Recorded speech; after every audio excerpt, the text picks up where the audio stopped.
Howard Fielding resides in a small rent-controlled apartment. He's lived there for years, refusing to leave his home. The apartment reflects that of the tastes of an elderly veteran, neat and tidy, although quite a bit dusty in recent months. 2 upholstered chairs fill the majority of the living room area, one with a pile of neatly stacked newspapers on it. Between the 2 chairs is a side table with a small lamp and a bag of cat treats upon it. A folded flag hangs from the wall, along with an assortment of certificates and medals. Next to the kitchenette area is a small wooden table and chairs, with 2 place settings. One of them has a cat water dish and food dish laid neatly side by side. A corner bookshelf contains books, along with a chessboard and a box of chess pieces. There is no television, phone, or computer in sight. Howard enters from the bedroom and closes the door, dressed in a pair of outdated denim jeans and a polo shirt. He crosses to the front door and looks through the peephole, then opens it up and picks up the newspaper outside, closes the door quickly, and locks it. He sits in his easy chair, opens the paper, and begins to read the front page. Would you look at that, Tybalt? It gets worse and worse every day. The whole world going to hell in a handbasket. Am I right? Tybalt, quit hiding. I've got some cat treats. They're your favorite. Come on out, you big scaredy cat. There are no visitors. Come out, Tybalt. Okay, your loss. I'll eat them myself. Howard pretends to eat some cat treats.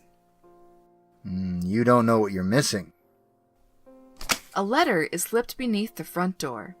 He picks it up and opens it. What do we have here?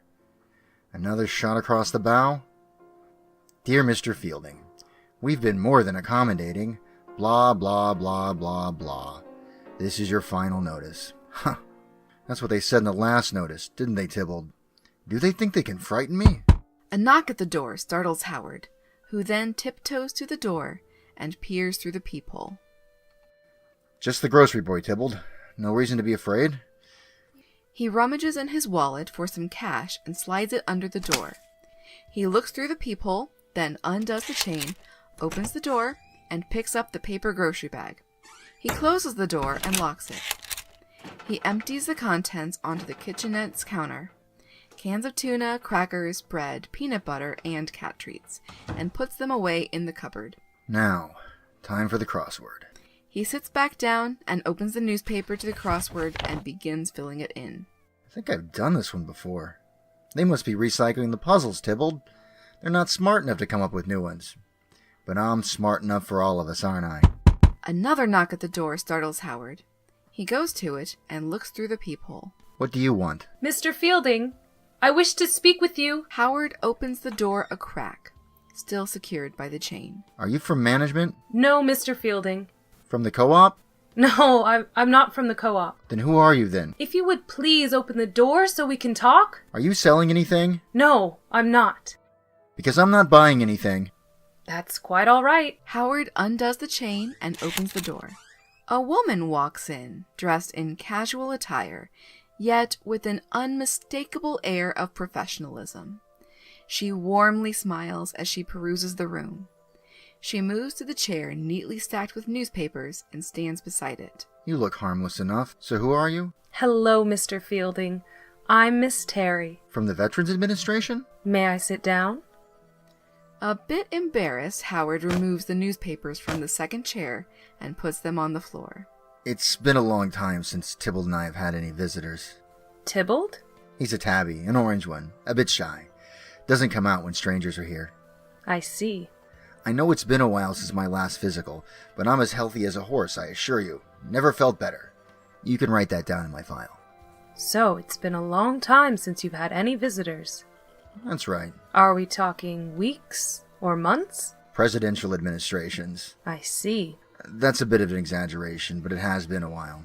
I can't really say offhand. You're not an attorney, are you? An attorney? From the building, from management. No, I'm not an attorney. Sometimes you can never tell who a person really is. Why are you avoiding management, Mr. Fielding? I've been living in this apartment for, well, a long while. It's rent controlled, you see, so my rent is very reasonable. I don't want or need anything more than this, but management's been pressuring me. They want me to move. I think the owners are behind it. If I move out, they can triple the rent, or more. So, you don't get out much? I don't go out at all. Not to the bank or the grocery store? I don't leave the building. Then how do you conduct your day-to-day business? My VA checks are deposited directly into my bank account. The grocery store delivers, as does the newspaper. I send my bills in the mail drop, and I put my garbage down the chute. That's all I need. So you sequester yourself away to avoid running into the superintendent? I'm protecting myself, Miss Terry. What kind of life is that? One I can afford. But if you have a legal right to stay, Mr. Fielding, what do you have to fear from management? I'm just one man, alone, and management has attorneys. They could file papers in court, serve me with a summons, inundate me with Schedule A and Addendum B. Who knows? I could miss a deadline, and then they'll find a loophole somewhere to kick me out. Have you considered that by avoiding management you're missing out on many other worthwhile experiences? Of course I know that, but Miss Terry, it seems as time goes on, I become more and more like Tybalt. Even if the door were left open, he wouldn't leave. He's content just sitting on the windowsill and watching the traffic and the people below. Birds land on the ledge outside, and he just loves that. I feed the birds, you see. I put breadcrumbs out there because Tybalt enjoys them so much. Where's Tybalt now? Hiding under the bed, or in the closet, I imagine. Like I said, he doesn't care much for strangers. Can you find him? I'm very interested in meeting him. Perhaps, if we met, I would no longer be a stranger. Oh, I don't see much point in that. He'll put up a fight, claws and all. Besides, you're not coming around regularly now, are you? You're just checking up on me, updating my VA file, right? You're right. I was sent to check on you. Oh, I'm sorry, forgive me. My manners aren't what they should be. Tybalt can tell you that. We've kind of just grown accustomed to being our own company. No formalities, you see. Can I offer you something to drink? Coffee or tea? No, thank you. If I'd have known you were coming, I would have dusted or maybe swept up a bit. That's not necessary. That's what I keep telling Tybalt. Who's to enjoy the cleanliness anyway? It doesn't matter to us, really. Would you like to take a walk with me, Mr. Fielding? You mean around the park or something?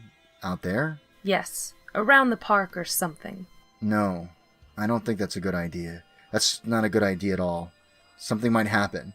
They could change the locks on my door, put all my belongings out on the curb. You live in fear. This is all I have, and I won't let them take it away from me. What if I could show you something better? I knew it. You're selling something. Some mobile home retirement community out in the suburbs, I suppose. 55 and older, leisure activities, and fun with other seniors. Am I right? Something like that. Well, you can just forget about it. I'm not interested, and I can't afford it anyway. You misunderstand. Like I said before, I'm not selling anything. And if you're not selling anything... You play chess, Mr. Fielding? Without appearing to move from her chair, Miss Terry has the chessboard and pieces from the bookshelf and begins to set them up on the side table between them. Well, it's been a while. Nobody to play with, you see. Tybalt's no use for that sort of thing. Would you like to play with me? Sure. Are you any good? I've played the game before. I might be a little rusty. It's been a while. It's likely been longer for me than for you. I doubt that. You're young and I'm an old man. I probably haven't played since before you were born. If I win, Mr. Fielding, you take a walk with me. Oh, I see. Forcing the old man to get some fresh air and exercise, huh? What happens if I win? White moves first. I know that. Howard moves his piece, and the game commences. You know, Mr. Fielding, I was expecting to see you sooner. Well, with your caseload and all, I imagine you're very busy. But no skin off my nose, right? I've been doing okay, as you can see. Healthy as an ox. I take no medication. Make sure you write that down in my file. There's no need to see a doctor, is there? You caused me to come looking for you. I didn't even know you wanted to see me. I don't have a phone, but I get my mail okay. If you sent a letter, I'm sure I didn't receive it. I'm not in some kind of trouble, am I? I haven't been avoiding you. I've been right here the whole time. You always know where you can find me. Did I miss an appointment or something? I'm sure I don't remember. What do you last remember? I guess... I'm a bit confused. That's why I'm here. Hey, you're not here to ship me off to some old folks' home, are you? That would just kill me. No, nothing like that. But don't you want something more than this? You've made yourself a prisoner here. Don't you want to be free? To experience new adventures? Oh, come on. It's not so bad. I'm used to it. I feel comfortable here. I'm safe. Is that how you really feel? Where would I go? I don't need to go anywhere. You could travel to the ends of the earth and beyond if you want. I traveled enough when I was in the army. I saw the world. I'm content with my little piece of it right here. Miss Terry moves a chess piece and smiles. Check. Rusty, my foot. You're good. Howard moves the chess piece out of check. Tybalt's not hiding, is he, Mr. Fielding? Of course he is. I told you he was shy. Bit of a grump, too. Tybalt's been gone for quite a while, hasn't he? Gone? You miss him, don't you? I talk to him every day. Do you remember the day when he stopped coming out? When he stopped sitting in your lap, purring while you did the crossword? Stopped rubbing against your leg and eating treats from your hand? Howard nods, unable to speak. That was a sad day for you, wasn't it? He was my friend. He loved me. You were together a long time. 17 years. Tybalt had a great life, but he was old. He was done with this world. It was time for him to move on. Things have never been the same around here since. There's a knock at the door, followed by a jingle of keys. Who could that be? The jingle of keys increases, and the front door is opened, but stopped by the chain. Police, Mr. Fielding! Please open the door! Police? He never comes out. Please open the door, Mr. Fielding! I'm here to check on your well-being. I've got the super with me, too. Police and management?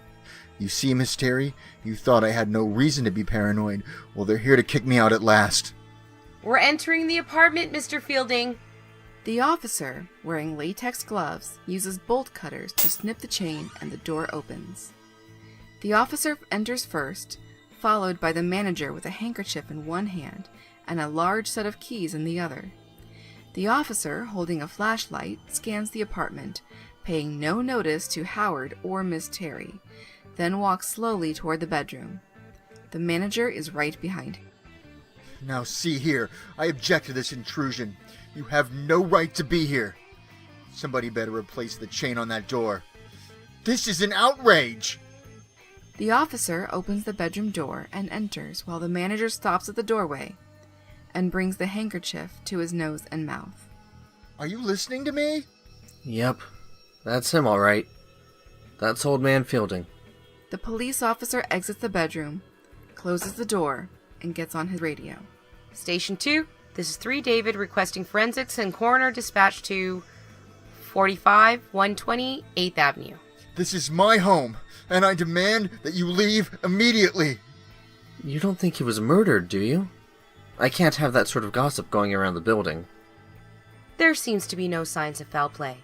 The door was locked from the inside. Go! Get out! Windows are locked too. If you ask me, looks like the old man died in his sleep. That's good. That's peaceful, right? Natural causes? It's the way I'd want to go. Look, you'll need to leave. Great idea. I need to secure the scene. What? You thought I wanted to stay here? I'll need a copy of Fielding's rental application and possibly any other items you may have. You keep a file, right?